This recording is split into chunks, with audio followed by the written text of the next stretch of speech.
Oras, gihatod kaninyo sa EXL Magkabuhay. Buhay at makulay ang buhay sa EXL Magkabuhay. Ang balitang ito ay hatid sa inyo ng RightMed. Pag may check, that's the right one. The right one is RightMed.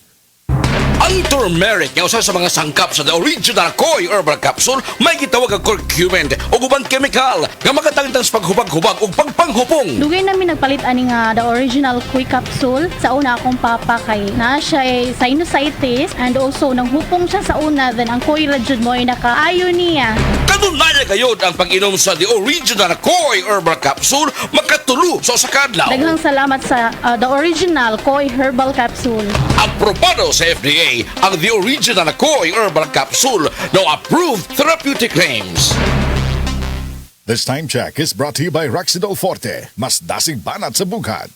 Nakakaproblema sa paglibang? Mag-inom sa Super Fiber, the fast-acting colon cleansing product approved by the FDA Philippines. Garantisado nga epektibo. Sa 2 hangtod 8 ka oras, imo na mapaгаwas ang higko nga makahatag og basta utan ug makamatay nga sakit. Ang hugaw nga colon, ang una nga silent killer. Death begins in the colon. Mag Super Fiber. Mas makita natong mayong resulta kung ato ubanon sa pag-inom ang Life Extension Vitamin D3 kag Super Fiber. Para sa himsog kag maayong digestion, mag-inom kada adlaw sang Super Fiber. Mapalit sa mga butika.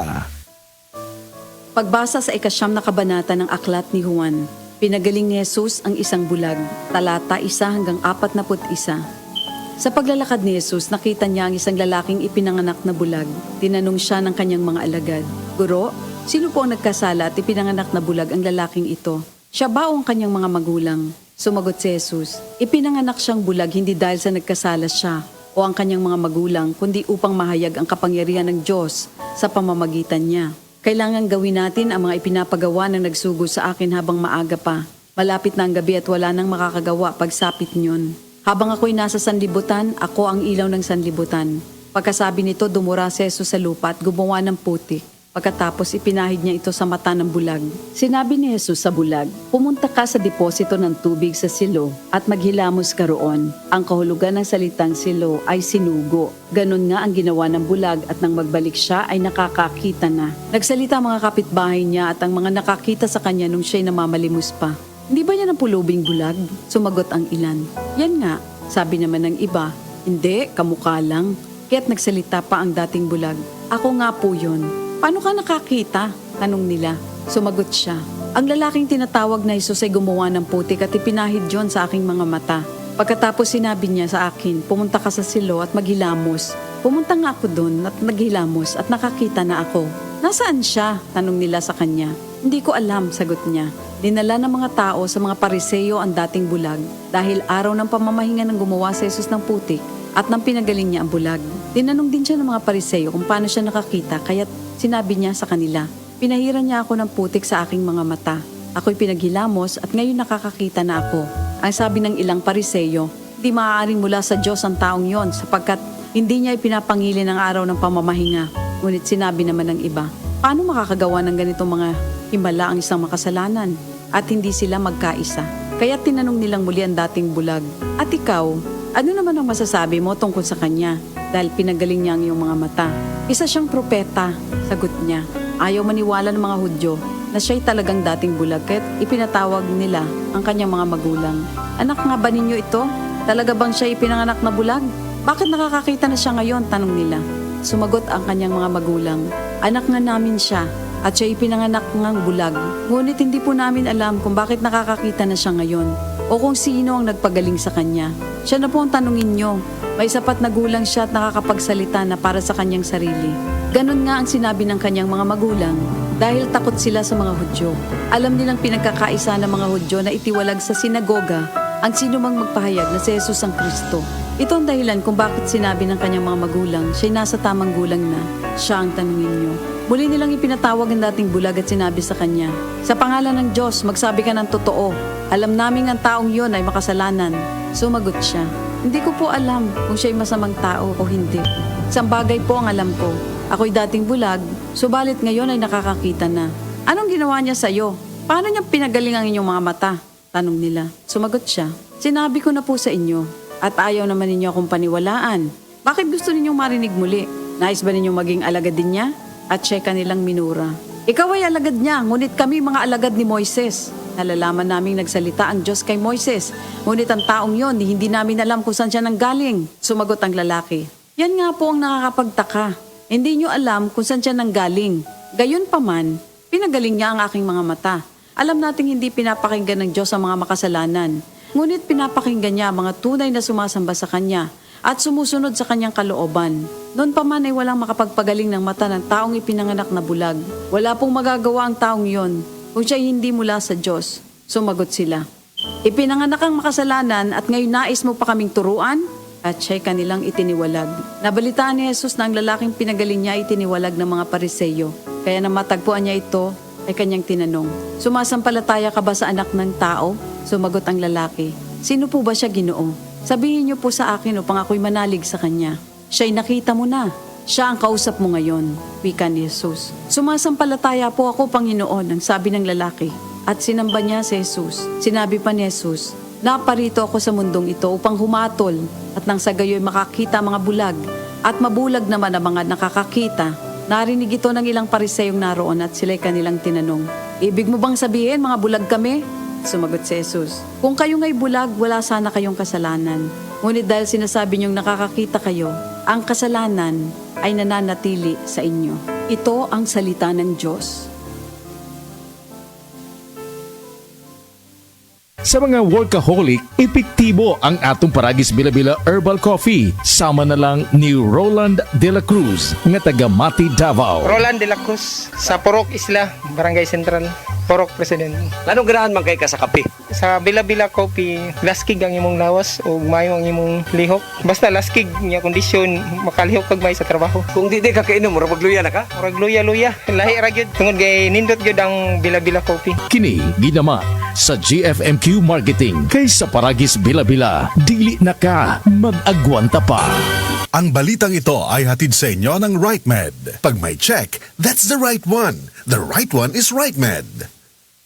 Said Health Testimonies. Sige ng Virgie Abuda, taga Cebu City. Sa matag haplas niya sa Said Linimen, dali rasang maulian. Bati rin ko pamanhod o laylay sa akong mga PL, batiis. Para kung buko-buko magsakit, mga po'y akong gamito ni haplas. Ay kanoy sa Diyos kay mawala, mampudayon ra. Kung sa gamit yung mga produkto, ma'am? Said liniment, bisag unsaon pa sir. Mga ora gini hantod-hantod ako ang gamiton kay maayo gyud para nako. Said Linimen, mapalit sa mga butika. That news was brought to you by ACS Manufacturing Corporation, ISO certified world-class quality. Mga igala, kini si Goliath. Aduna ko'y bagong na-discovery nga produkto sa SED Marketing. Kini mao ang SED Panyawan Coffee. Lahi kini nga klase sa kape. Siguradong ganahan ka kay gawas nga labian, isok, swabe o ispiso ang timpla niini. Ang SED Panyawan Coffee, usa ka timpla lang nimo kung tinto ka na. O kini makapalagsik sa atong kalawasan. Busa, mag-SED Panyawan Coffee na kita. SED Panyawan Coffee, produkto sa SED Marketing Incorporated. This time check is brought to you by Rexona. Check yourself and use Rexona after every bath. Ang #1 deo lotion ng bayan. Say no to ass emergencies. Camel, sukang puti, sasuan mo alam mo. Camel, sukang puti, maunag yun imong mapili. Camel, sukang puti, sasuan mo palami. Camel, sukang puti, anita na ang sekreto, ang sekreto. Ako si Radyo Man Buin Aldono. Kining balita hatod kanato sa Paragis Bila-Bila Herbal Capsule na ilham isip herbal nga kapsula na nakahatag og daghang benepisyo sa kalawasan. Mao kini ang all-in-one na herbal. Makahatag og kayuhan sa ato ang mga sinula sa lawas. Makakaroon sa nindot nga flow og limpyuhan at pambulok na mulag kayday sa atong ang kasing-kasing. Og karon sa ato ang balita. Kapulisan sa Bohol gimanduan silahang labaw nga dili itag Gidako ngadto sa publiko ang mga panghitabo sa probinsya. Ang hipi sa kapulisan sa Bohol nga si Colonel Lorenzo Batuan ni mando sa mga pulis nga itug-an ngadto sa katawhan ang nagkadaiya mga krimen ug uban pang kalihukan sa kapulisan. Makikalayon usab ang mga pulis sa media pinagi sa pagtubag sa mga pangutana sa mga isyu nga interesadong masayod ang publiko. Kadtong balita hatod kanato sa Paragis Bila-Bila Herbal Capsule alang sa kumpleto nga kombinasyon. Gamita lang ang Paragis Bila-Bila plus Herbal Capsule. Paragis Bila-Bila Herbal Capsule na uban sa pagpangkape sa Paragis Bila-Bila Herbal Coffee ug ang pagpaghaplas sa Paragis Bila-Bila Liniment Oil. Gama sa JFMQ Marketing. Sa Paragis Bila-Bila, di na ka mag-agwanta pa. Sa dugang kasuran, tawag lang sa 0935-641-02613. Mapalit sa Diding's Pharmacy sa Manalili Street, Cebu City. Bestway Pharmacy sa Mandawi City. Healthy Way Pharmacy, GV Butika sa Cebu, Mandawi, Liloan ug Usmeña Boulevard. Mapalit usab sa GY Pharmacy sa 32 Usmeña Building, Usmeña Boulevard, Cebu City. Ako si Radyoman Buin Alguno, Tatak RMN. Nagkagubot nga traffic? Max, kasama mo, fruity, lamig sarap to. Pilit-init na, buot pa? Max, kasama mo, mensol, lamig sarap to. Makabuang nga linya sa sakyanan? Max, kasama mo, fruity, lamig sarap to. Basta mag-commute, ang menthol candy nga balon. Max! Available in honey lemon, cherry, fresh, o kuman pa. Menthol lamig sarap na laging kasamax mo. Problema sa kwarta? Pensyonado ka pa? Worry no more. Dili mag-uol kay ang Cebu APC Finance musulbad sa imong panginahanglan.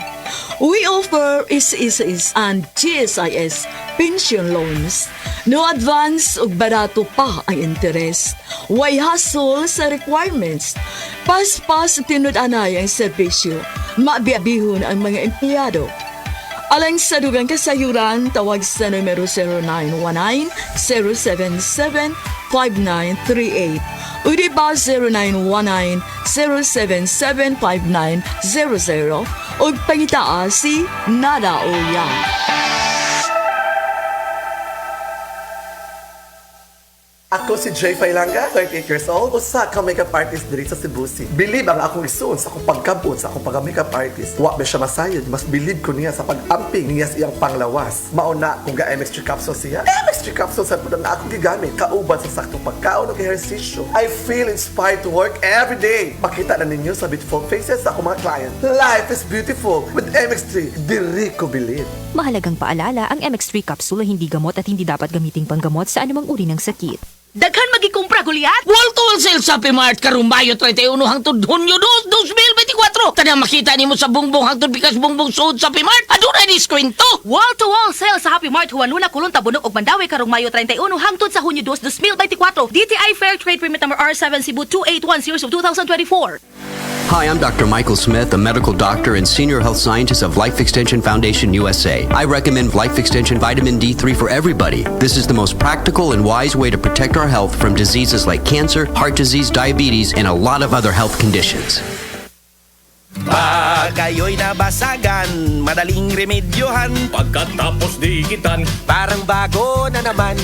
Pioneer Epoxy, pandikit ng kristal, kahoy at bakal, pang-repair ng radiator, tambucho, refrigerator, martilyo, kutsilyo, gripo, araro, gero, aparador, pampatibay ng bangka, kisame, etc. Pioneer Epoxy, paborito ng bayan.